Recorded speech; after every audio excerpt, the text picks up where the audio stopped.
The 2026 World Cup was supposed to bring the world together, and it did, just not always in the way anyone expected. This is an absolute disgrace. The USA doesn't really seem to understand this, but to host the World Cup, you kind of need to let people into your country.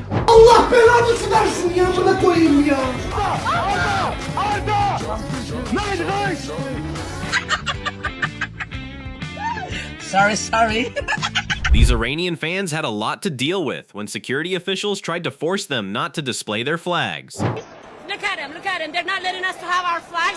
This is the true Iranian flag. And look at them. Look at this FIFA. Look at the FIFA. What is going on here? They're taking us. They take us our flag. They said if we don't surround our flags, they will kick us out of the stadium. Really? Yes, of course. So he's taking the flag now? Yes, he's taking our flags. This is true Iranian flags.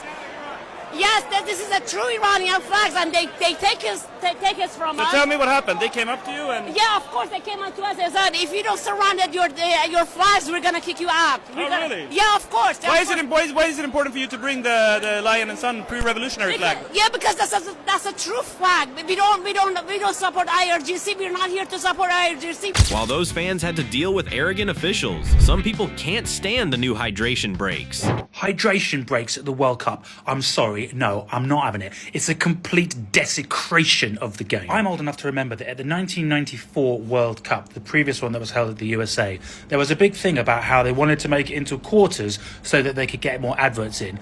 30 odd years later, they've done it by stealth. If you watched the Netherlands versus Japan game last night, it was in an air-conditioned stadium. All the commentators on the TV and indeed the radio, because I watch it on TV and I mute it if Ali McCoy's is on it and I put 5 Live on. And they were saying that it was air-conditioned. It was quite nice. It was about 21, 22 degrees. There is no need for a hydration break in those conditions. The whole point of it is if it's too extreme, if the heat is very, very stifling, and they should put a limit on it. If it's a pitch side temperature above 30 or 32 or whatever it is, they say, yes, we will have a break. If FIFA really wanted to change the game into 4 quarters, they should introduce a rule. They should try and democratically elect on it and do whatever it is they do to introduce laws. This is just trying to introduce more capitalism into the game by stealth. It's disgusting. It kills the momentum in the game. It gives people the chance to sort of change their tactics depending on what's happening in the game. I mean, that's what half time is for. If you want to have a timeout, have a timeout. Stop the clock. But like I say, change the laws and do it in the right way. This is just a desecration. I'm absolutely apoplectic about this. Since when did a hydration break become an advert break? Man, you know what? I get it. In American sports, ads during breaks are normal, yeah? The NFL, NBA, all of that, fine. But football is different. Football is 45 minutes of flow, tension, pressure, momentum. So when players stop to drink water because they're playing in serious heat, that break is supposed to protect them, not become a mini shopping channel, yeah? And the worst part, some fans were even saying the game restarted while ads were still showing. Imagine missing actual World Cup football because someone needed to squeeze in one more commercial. That is crazy, yeah? Football is slowly being treated less like a sport and more like a product, yeah? Yes, protect the players, give them water, give them breaks, but don't make the biggest tournament in the world feel like adverts with football in between. FIFA, broadcasters, please, don't Americanize football too much. We came for the game, not for 30 adverts every time someone needs water. Please, man. The last guy called it capitalism in a football kit, but for others, the argument was simpler. The breaks kill the flow of the game, and nobody asked for them. Towards the start of the competition, I thought it was actually a good idea. But these water breaks, these hydration breaks are actually starting to piss me off. Because it always comes at the worst time possible. Like, the game is just getting interesting. Ecuador have just had a shot on target. The game's picking up pace a little bit. Bang! 3-minute hydration break. And I'm bored again. Now, don't get it twisted here. It's a very good idea because I'm pretty sure it's very hot in North America right now. Canada, Mexico, USA. They're hot countries naturally as well. But I feel like the players should come to an agreement before the game or the manager should come to some sort of agreement to say if they won it or not or something. I don't know. But all I know is that they're very, very annoying. And if the breaks weren't enough, some fans arrived at the venue and found out exactly what a World Cup ticket was going to cost them. How much did you pay for your World Cup ticket? We pay 575 per person. But what? Huh? But 1, 2, 3, 4. Yes. I can't even do the maths on that. It's a big dream to come to the World Cup. to go to New York. Yeah. And Dima Maharib. Viva Marib. Come on, guys. All right. Well, enjoy the game, guys. Yeah. Thank you. Thank you. But some people would do anything to watch their team. So when things go wrong on the pitch, their reactions get very personal. Oh, his ankle! His ankle! Oh! His ankle! Oh! I don't want to see this. I don't want to see this. I don't want to see this. I don't want to see this. Put it back. I don't want to see this. His ankle. While many Canadian fans celebrated their historic win, this child kept it real, and what he said about his team's actual chances at this tournament was something most grown-ups wouldn't say out loud. Feel that win? It's unbelievable. I've never seen Canada score 6 goals in every game I've watched. Yeah, so are we going to win the World Cup? No. Okay, perfect. Thanks, mate. But no team was sent out to the World Cup like Turkey.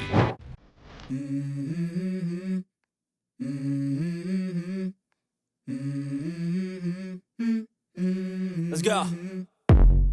I wake up to a little bit of drool on my pillow, feel like it's gonna be a bad day. Yeah, I'm tired of shit, and the coffee ain't hit yet, damn, ain't that great. I don't wanna go to work, cause my boss is Unfortunately, it was all for nothing. Finito, bye bye. Auf Wiedersehen. Auf Wiedersehen. Last minute Türken. Last minute Türken. Ja, rack, last minute Türken. Bitte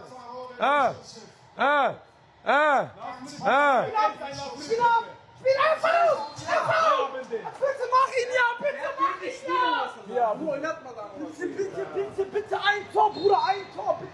Oh, guck mal, wie blass der geworden ist. Oh mein Gott. Ich muss mit ab, du bist nach Berlin fahren, Bruder, jetzt.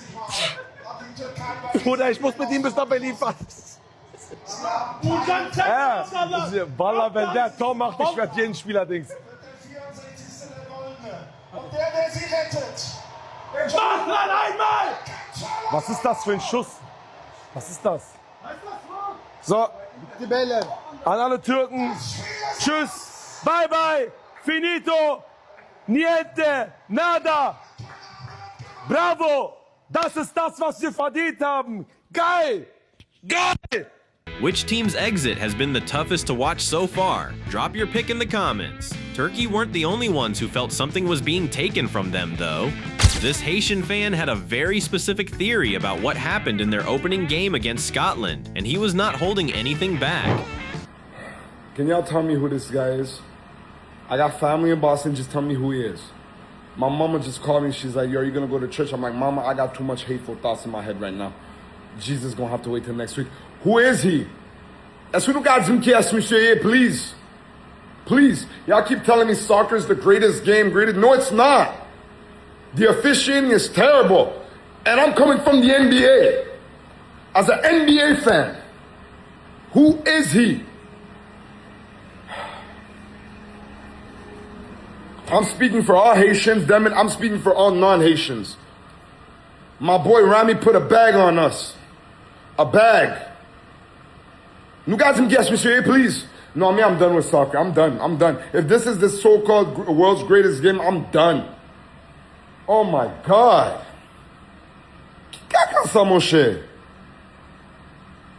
Meanwhile, some complaints had nothing to do with referees or results. This fan looked around at the stands during the opening ceremony, and what he noticed was hard to ignore. Is this the deadest World Cup ever? It's the opening ceremony of the host nation and the entire stadium is empty. I was super excited. It's 1 AM. I thought it would be amazing, and even the show's dry. And for the fans who did fill those seats, this is what they paid to get there.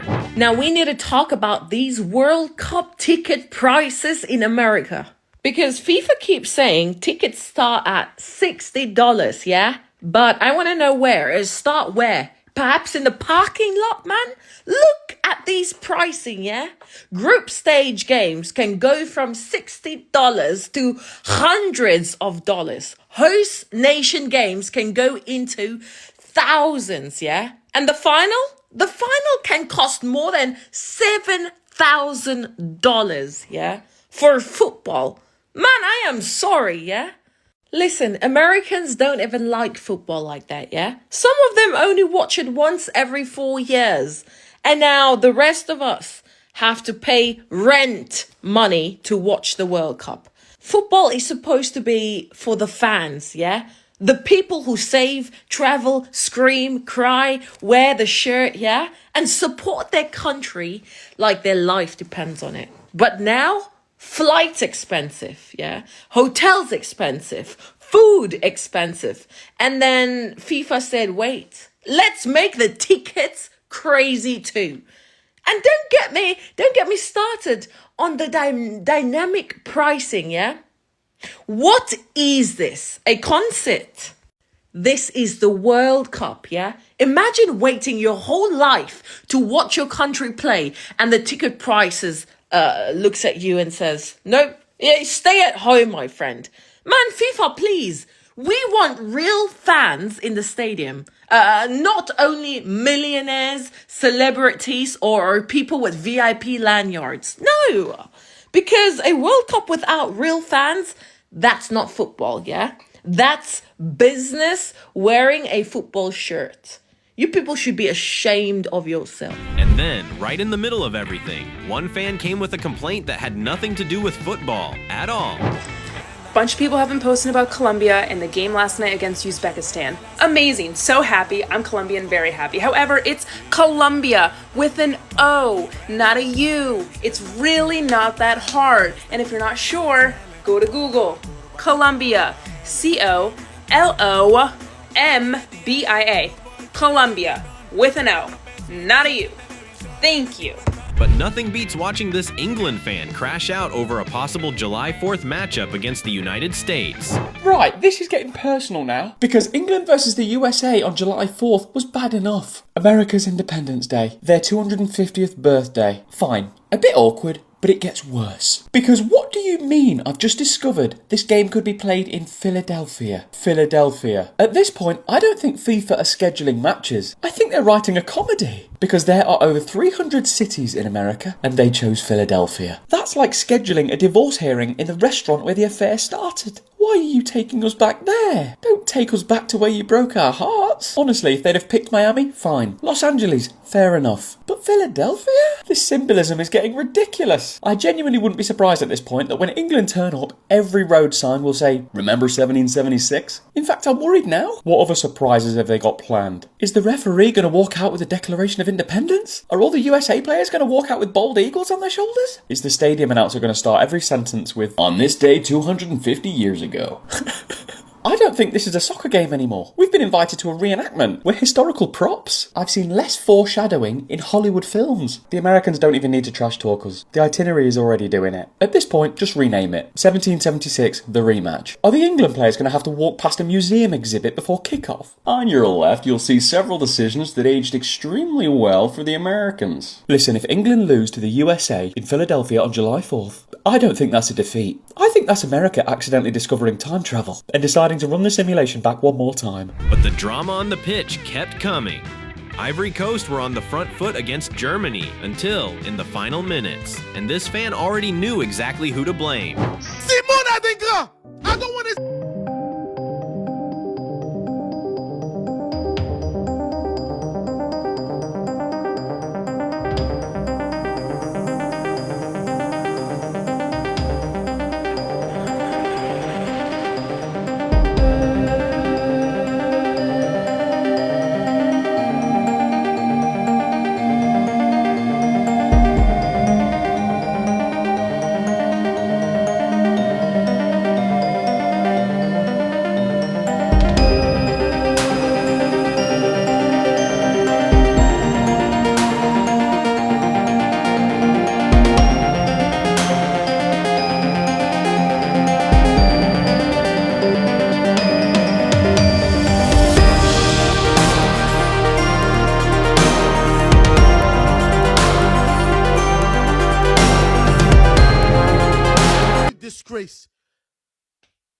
we got our best defender so far in this tournament, Single, who got injured as well. It looks like a hamstring injury. Unlike the last fan who couldn't handle his team losing, this Australian fan found the cost of food to be more annoying than his team's defeat. Sitting in the stands, I thought we were slow, reactive, stuffed up selection and didn't try to score for most of the day. You know what else hurt hard? Buying a pretzel and a Coke for $36.75. I almost fell over when I saw the cost of that. It cost me $34 for 3 drinks and some M&Ms in Canada.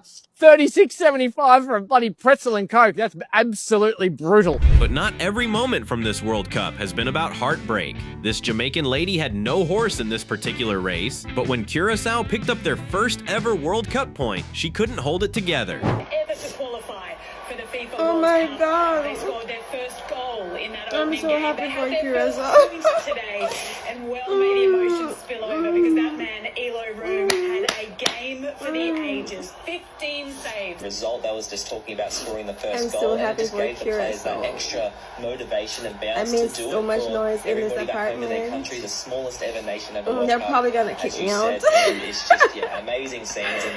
And that guy Room, oh my goodness, he's incredible. After that one, because of them celebrating a point on the biggest stage of all. And for anyone still thinking the food situation has improved, it hasn't. I like Coke, but what do you think, how much does it cost inside the FIFA fan zone in Dallas? $8. Unbelievable.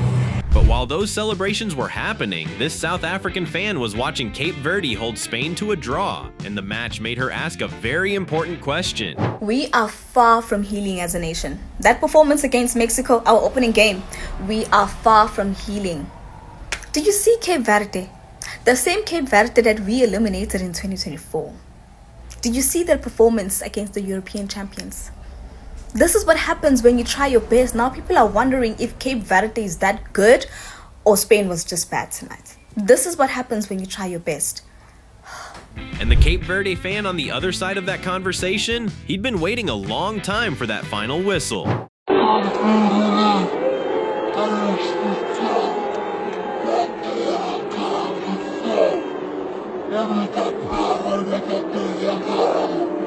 Then there's Senegal. That 3-1 loss to France hit hard, and this fan felt every second of it in a way that's almost painful to watch.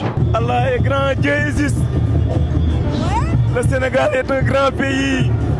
Le Maroc aussi. Vive le football. C'est ce qui est important. Il y a d'autres cannes encore. Le football est vivant.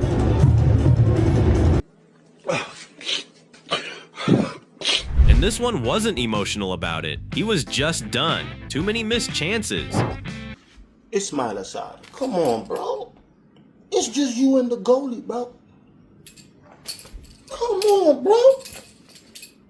Don't make my dream come true. It's just you and the goalie. Y'all gotta stop missing these E's.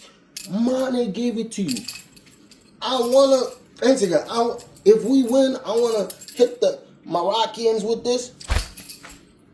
Alright? Yeah, show them we the real champs. Come on, the second half, Jackson, whatever your name is, it's my side. Come on, bro. Y'all can't be missing stuff like that, bro.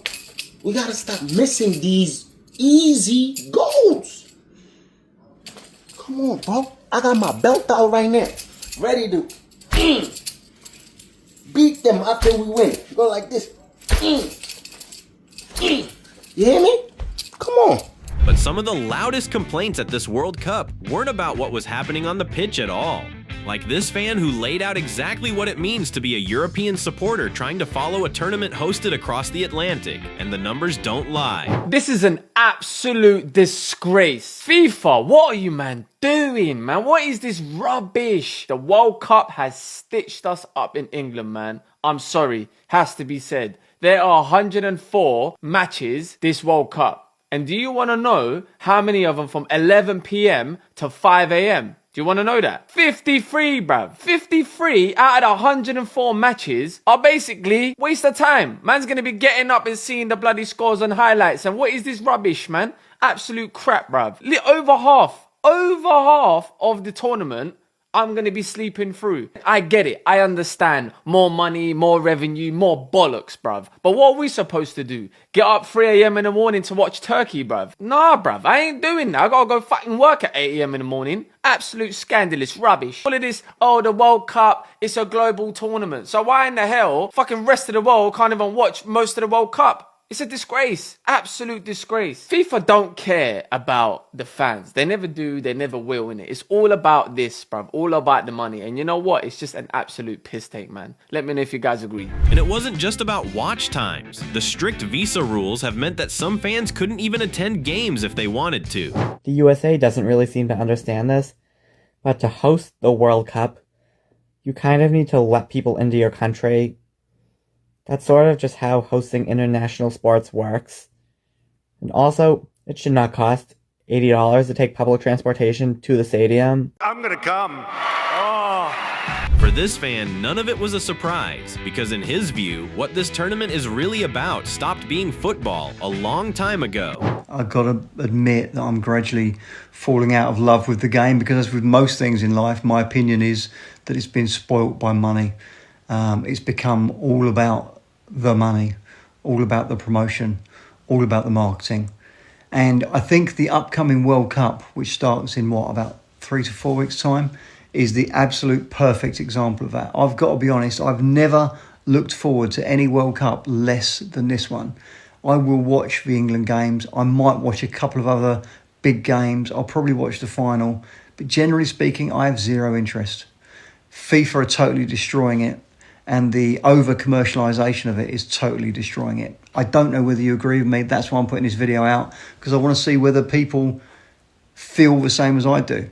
Why do I say that? Well, because it's been expanded and expanded and expanded. You've now got teams playing in this World Cup who, I kid you not, probably wouldn't finish in the first 6 of our League One in the UK. You've got teams playing in the World Cup that have absolutely no chance of winning a game, let alone qualifying from their group. You've got teams playing in this World Cup that would never, ever have qualified for previous World Cups. And FIFA have done that simply to expand the number of games, expand the amount of TV money they can pull in, and expand the amount of tickets they can sell. That's it. That's the reason they've done it. But then it's worse than that, because they're hosting it across 3 separate countries, the USA, Canada and Mexico, rather than just in one country, which just disperses the entire effect of it. Why they've done that, I don't know. Again, I would imagine it's for commercial reasons, so they can market it so much more heavily in different language areas of the world, i.e. Spanish and English, as well as in different cultural areas of the world. The time zones and the times of the games are going to be very difficult for lots of people around the world to watch, but that can't be helped depending on where it's being held. The ticket prices, when I say they're astronomical, bordering on unaffordable for huge numbers of people, they are insane. Thousands of dollars for some tickets, and I'm not kidding, that's the face value of them, thousands of dollars. But it's not just for ticket prices. Travel to and from the games. Some of the big American stadiums are not stationed in the cities. They're sort of half an hour, 45 minutes out of the city. You have to get a train or some form of public transport. And the costs have been put up to like £100 for a train to the game. It's making the game completely unaffordable to the usual fans. And then just to heap more shit upon more shit, they're now doing what the Super Bowl does. And in the World Cup final, they're going to have a halftime show with singers. But the visa story that had people most fired up wasn't about a fan at all. It was about a referee, a qualified match official, who couldn't get into the country to do his job, and this fan didn't let that slide. Hey, bro. I just read that the Somalian referee has been denied entry. Every few hours, it's another story. Another story about fans denied, players denied, officials denied, journalists denied. Now refs, you know something, I'm laughing, but it's not funny. It's actually not funny. Something has to be said. It's expensive tickets, the most expensive tickets ever. Expensive accommodation, transport through the roof. It has to be said. You know, is this how the hosts behave, really, for the greatest game, the greatest tournament in the world? Is this how the hosts behave? Are we not hearing more? Are we seeing how Qatar got dragged? Are we not hearing more? Is this the spirit of football? Really? You know who I feel for? I feel for the American fans who are desperate for this. American soccer fans who are desperate for this. How embarrassed they must be. How embarrassing for them this must be. This is, you know what? This is the World Cup. This is a World Cup of chaos. Whoever wins this World Cup is going to have to go through some serious chaos to get this done. I hope we can do it. But something has to be said now. This is just like, this is the World Cup.